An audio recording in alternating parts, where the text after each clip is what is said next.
Hello friends, welcome back to my YouTube channel. पिछली video में मैंने आप लोगों को बताया था टेंस क्या होता है और टेंस कितने प्रकार का होता है। आज इस वीडियो में मैं आप लोगों को बताऊंगा प्रेजेंट इंडेफिनिट टेंस के बारे में। हम जानेंगे प्रेजेंट इंडेफिनिट टेंस के वाक्यों के बारे में और उनकी हिंदी से इंग्लिश बनाने का जो नियम होता है उन सब के बारे में हम इस वीडियो में कवर करेंगे। तो आइए सबसे पहले हम जानते हैं कि जो प्रेजेंट इंडेफिनिट टेंस होता है उस टेंस के जो वाक्य होते हैं उनको कैसे पहचानेंगे, यानी इस टेंस की पहचान सबसे पहले हम लोग जानते हैं। आइए स्टार्ट करते हैं इस टेंस को। तो सबसे पहले हम लोग लिख लेते हैं इसकी पहचान।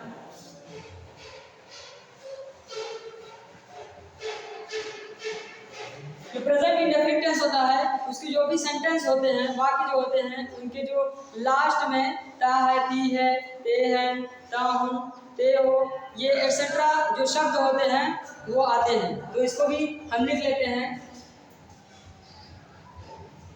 इस टेंस के वाक्यों के अंत में ता है, ती है, कॉमा, ते हैं, कॉमा, ता हूं आदि शब्द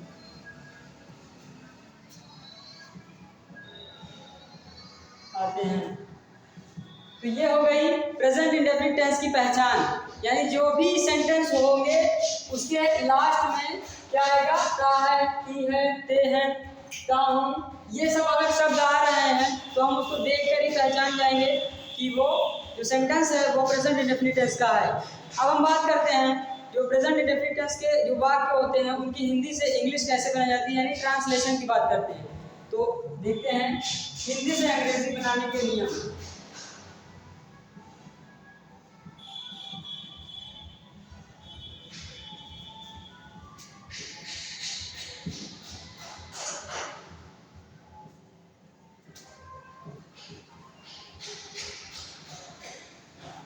हिंदी से अंग्रेजी बनाने के नियम, या फिर हम इसको सूत्र के द्वारा बनाएंगे तो इसके आगे सूत्र भी लिख सकते हैं।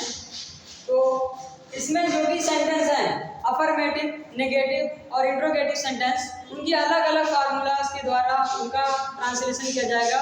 तो सबसे पहले हम अफर्मेटिव सेंटेंस की हिंदी से इंग्लिश बनाने का जो नियम है उसको देखते हैं कैसे बनाया जाता है।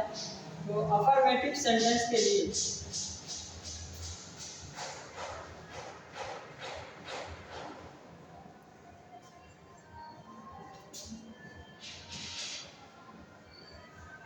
अफर्मेटिव सेंटेंस जो होते हैं उनमें जो सब्जेक्ट होता है वो टू टाइप्स का होता है। एक होता है सिंगुलर सब्जेक्ट और एक होता है प्लूरल सब्जेक्ट। सिंगुलर सब्जेक्ट मतलब एक वचन जो करता है, और प्लूरल सब्जेक्ट मतलब बहुवचन करता है। एक वचन करता है यानी जो भी नाम आएगा, यही, शी, इट, ये सब सिंगुलर की कैटेगरी में आएंगे। इसको लिख लेते हैं हम यहाँ पे, ही, शी, इट, नेम या अदर कोई सिंगुलर सब्जेक्ट आएगा तो उसकी अंग्रेजी जो है अलग फार्मूला के द्वारा बनाएंगे। और जब भी प्लूरल सब्जेक्ट आएगा या फिर आई, वी, यू, दे, ये सब आएगा सब्जेक्ट, तो उसकी अंग्रेजी दूसरे फार्मूला के द्वारा बनाएंगे। आई, वी, यू, दे, या फिर कोई भी प्लूरल रहेगा, प्लूरल सब्जेक्ट, उसकी अंग्रेजी दूसरे नियम से बनाएंगे। तो देख लेते हैं क्या फार्मूला है अफर्मेटिव सेंटेंस का हिंदी से अंग्रेजी बनाने का। तो सबसे पहले लिखी जाती है सब्जेक्ट की इंग्लिश, उसके बाद लिखी जाती है वर्ब की फर्स्ट फॉर्म,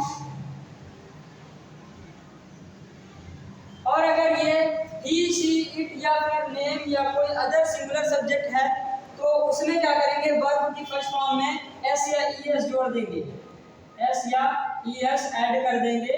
कब, जब सिंगुलर सब्जेक्ट होगा, सिंगुलर सब्जेक्ट होने पर। जब सिंगुलर सब्जेक्ट होगा तब वर्ब वर्ब की फर्स्ट फॉर्म में एस या एस भी जोड़ दिया जाएगा। और अगर सिंगुलर सब्जेक्ट नहीं है, यहाँ पे सब्जेक्ट आई वी यू दे है या अदर प्लूरल सब्जेक्ट है, तो केवल सब्जेक्ट की इंग्लिश लिखेंगे और वर्ब की फर्स्ट फॉर्म लिखेंगे। उसके बाद लिख देंगे ऑब्जेक्ट, ऑब्जेक्ट की इंग्लिश। सब्जेक्ट वो होता है किसी भी सेंटेंस में हम जिसके बारे में बात करते हैं, वो होता है सब्जेक्ट। और वर्ब यानी किसी सेंटेंस में जो काम का होना पाया जाएगा वो होगा वर्ब, और इन दोनों को छोड़ के जो भी बचा वो हो जाएगा ऑब्जेक्ट। ओके, अब हम देख लेते हैं सेंटेंस को हिंदी से अंग्रेजी बना के। यहाँ पे एग्जांपल ले लीजिए, वह खाना खाता है। यहाँ पे देखिए ता है आया, तो ये बता रहा है इस टेंस की पहचान को, यानी ये जो सेंटेंस है वो प्रेजेंट इंडेफिनिट टेंस का है। अब इसकी अंग्रेजी कैसे बनाएंगे? सब्जेक्ट में इसको पहले देखेंगे, इसमें सब्जेक्ट क्या है। तो सब्जेक्ट क्या है, इसमें हुआ है, वाह के बारे में बात की गई है, तो वाह की इंग्लिश लिखेंगे ही। उसके बाद वर्ब की फर्स्ट फॉर्म लिखेंगे।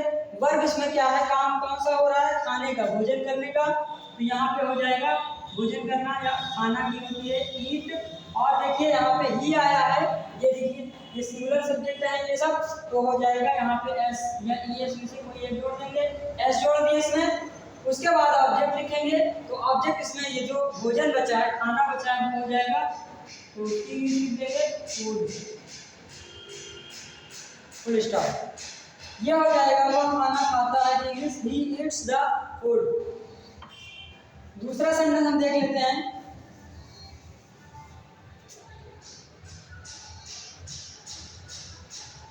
वे नदी में नहाते हैं। तो यहाँ पे सब्जेक्ट क्या है, वे है, तो वे की दे हो जाएंगे इंग्लिश THEY दे। उसके बाद वर्ब की फर्स्ट फॉर्म लिखनी है, इसमें नहाना वर्ब है, तो वर्ब क्या हो जाएगा, बाथ। उसके बाद ऑब्जेक्ट, और ऑब्जेक्ट इसमें क्या है, नदी में, तो नदी में की इंग्लिश होती है in the river, in the river. वे नदी में नहाते हैं कि अंग्रेजी क्या हो जाएगी English, they bath in the river. अब हम नेक्स्ट सेंटेंस को देख लेते हैं, कोई दूसरा सब्जेक्ट और ऑब्जेक्ट या वर्ब चेंज करके हम पानी पीते हैं। लास्ट में हमेशा ता है, ती है, ते है आएगा, तभी है जो सेंटेंस है वो प्रेजेंट इंडेफिनिट टेंस का रहेगा। ये ध्यान देते रहना आप लोग। यहाँ पे ता है, ती है के अलावा कोई और चीज नहीं आनी चाहिए लास्ट में। तो सबसे पहले सब्जेक्ट की इंग्लिश लिखते हैं, सब्जेक्ट इसमें हम है तो इसकी इंग्लिश भी हो जाएगी। उसके बाद लिखेंगे वर्ब की फर्स्ट फॉर्म। इसमें वर्ब है पीना, तो पीना का इंग्लिश होता है ड्रिंक, DRINK ड्रिंक। और देखिए हम प्लूरल सब्जेक्ट है इसलिए इसमें SIS नहीं जोड़ेंगे। उसके बाद ऑब्जेक्ट बचा, ऑब्जेक्ट इसमें पानी है, तो पानी का वाटर होता है, वी ड्रिंक वाटर, ये हो जाएगी इसकी इंग्लिश। तो ये रहे अफर्मेटिव सेंटेंस। ऐसे ही आप लोग भी बना सकते हो, सब्जेक्ट ऑब्जेक्ट और वर्ब को चेंज करके बहुत सारे सेंटेंस होते हैं जिसके लास्ट में होता है ती है आना चाहिए बस। और बहुत सारे सेंटेंस को आप लोग बना के देखना। अब हम बात करते हैं नेगेटिव सेंटेंस के लिए कैसे हिंदी से अंग्रेजी बनाते हैं। तो आइए नेगेटिव सेंटेंस की बात करते हैं।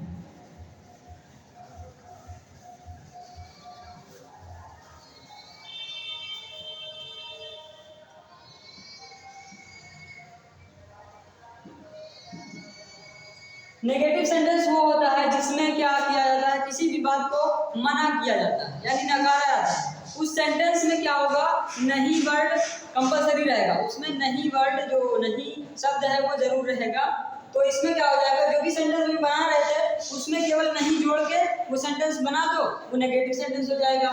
तो नेगेटिव सेंटेंस के लिए सबसे पहले हम सब्जेक्ट की इंग्लिश लिखेंगे प्लस डू या 10 में से केवल एक लिखेंगे, डू कब यूज करेंगे? जब प्लूरल वाले सब्जेक्ट या सब सब्जेक्ट आएंगे तब हम डू का यूज करेंगे। और जब भी सिंगुलर की कैटेगरी वाले सब्जेक्ट आएंगे जैसे ही, शी या फिर नेम, कोई किसी का भी नेम आएगा तो उसकी इंग्लिश लिखने के बाद डज का यूज करेंगे। उसके बाद दोनों ही केसेस में नॉट लगाया जाता है। उसके बाद क्या होगा? वर्ब की फर्स्ट फॉर्म लिखी जाती है और प्लस ऑब्जेक्ट। यह है फार्मूला नेगेटिव सेंटेंस में हिंदी से अंग्रेजी बनाने का। देख लेते हैं हम हिंदी से अंग्रेजी बना के। जैसे मैं किताब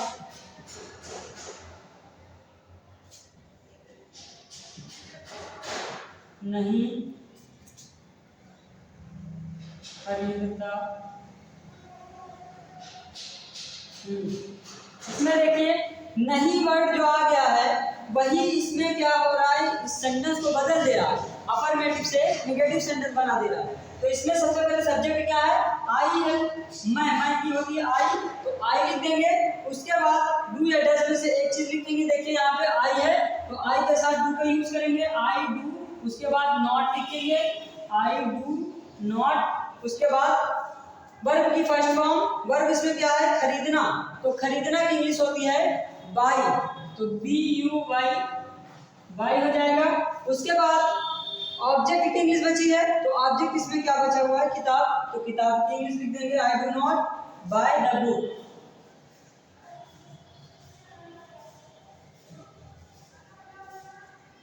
यहाँ पे जो द लगाया गया है सेंटेंस को सुटेबल बनाने के लिए, पढ़ने में है आसान बनाने के लिए लगाया गया, इसकी कोई अंग्रेजी नहीं होती है।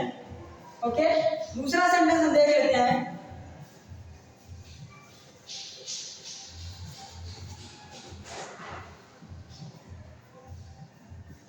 वह खाना नहीं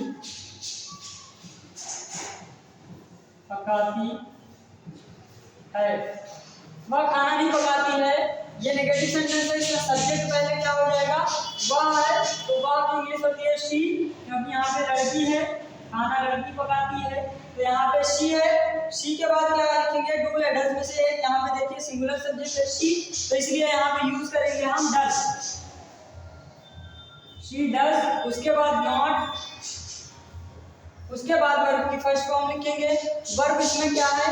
पकाना, तो पकाना की इंग्लिश होती है कुक, और कुक का फर्स्ट फॉर्म कुक ही होता है, ये सी डबल ओ के, कुक।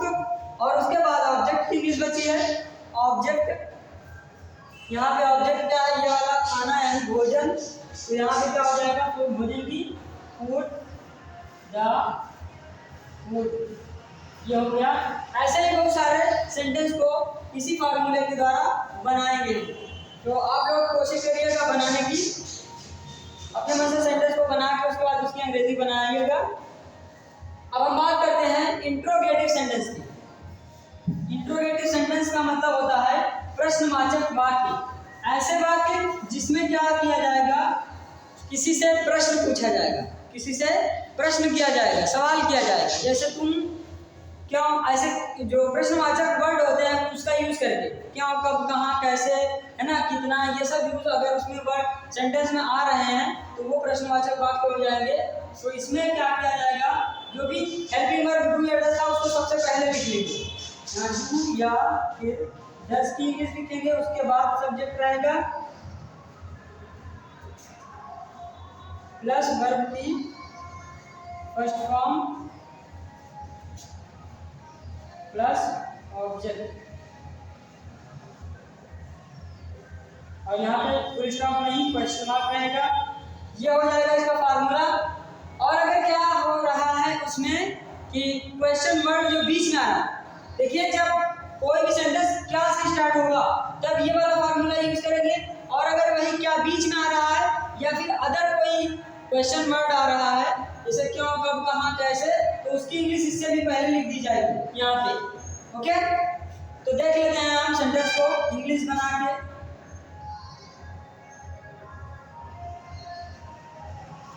जैसे क्या वे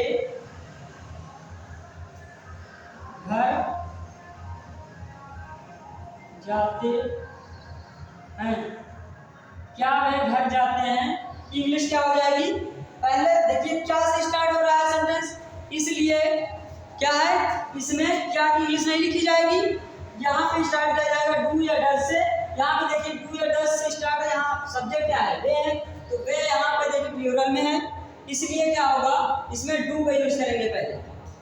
तो यहाँ पे लिखेंगे डू, उसके बाद सब्जेक्ट लिखेंगे, देखो सब्जेक्ट की इंग्लिश है तो सब्जेक्ट इसमें दे है, डू दे। उसके बाद वर्ब की फर्स्ट फॉर्म है, यानी वर्ब इसमें जाना है तो क्या हो जाएगा गो। उसके बाद घर, इसमें बचा ऑब्जेक्ट की इंग्लिश, तो ऑब्जेक्ट इसमें क्या है घर है, तो टू लगा के जोड़ देंगे घर को, ये हो जाएगी इसकी इंग्लिश। चलिए दूसरे सेंटेंस की हम इंग्लिश बना के देख लेते हैं, जिसमें सेंटेंस क्या से स्टार्ट हो गया, किसी बीच में क्या क्या कब कहाँ कैसे इस तरह से आ जाए उसकी इंग्लिश बना के। जैसे हम किताब क्यों पढ़ते हैं, हम किताब क्यों पढ़ते हैं। देखिए यहाँ पे बीच में ये जो क्या को छोड़ करके क्यों कब कहाँ कैसे ये सब चाहे बीच में आए चाहे पहले आए, इसकी इंग्लिश पहले लिखी जाएगी। लेकिन जो क्या वर्ड है वो अगर पहले आ रहा है तो उसकी इंग्लिश नहीं लिखी जाएगी, और अगर बीच में आ रहा है तो लिखी जाएगी। तो देखिए यहाँ पे क्यों आया है तो सबसे पहले इसकी अंग्रेजी लिखेंगे वाई, उसके बाद डू या डज का यूज करेंगे। देखिए सब्जेक्ट के अकॉर्डिंग यहाँ पे हम इसलिए डू का यूज करेंगे, वाई डू, फिर सब्जेक्ट वी, उसके बाद वर्ब की फर्स्ट फॉर्म लिखेंगे। यहाँ पे वर्ब क्या है, वर्ब पढ़ना है तो रीड हो जाएगा। उसके बाद क्या लिखेंगे ऑब्जेक्ट की इंग्लिश, ऑब्जेक्ट इसमें क्या है किताब, तो किताब की इंग्लिश लिख देंगे बुक या बुक, यहाँ फुल स्टॉप नहीं क्वेश्चन मार्क रहेगा। अब हम एक और सेंटेंस की बात कर लेते हैं जिसमें क्या हो क्वेश्चन वर्ड भी हो और उसमें नहीं भी हो प्रयोग हुआ, तो उसकी अंग्रेजी कैसे बनाते हैं। उसमें क्या करेंगे, केवल एक छोटा सा परिवर्तन रहेगा, यहाँ सब्जेक्ट के बाद नॉट लग जाएगा यहाँ पे। तो देख लेते हैं हम,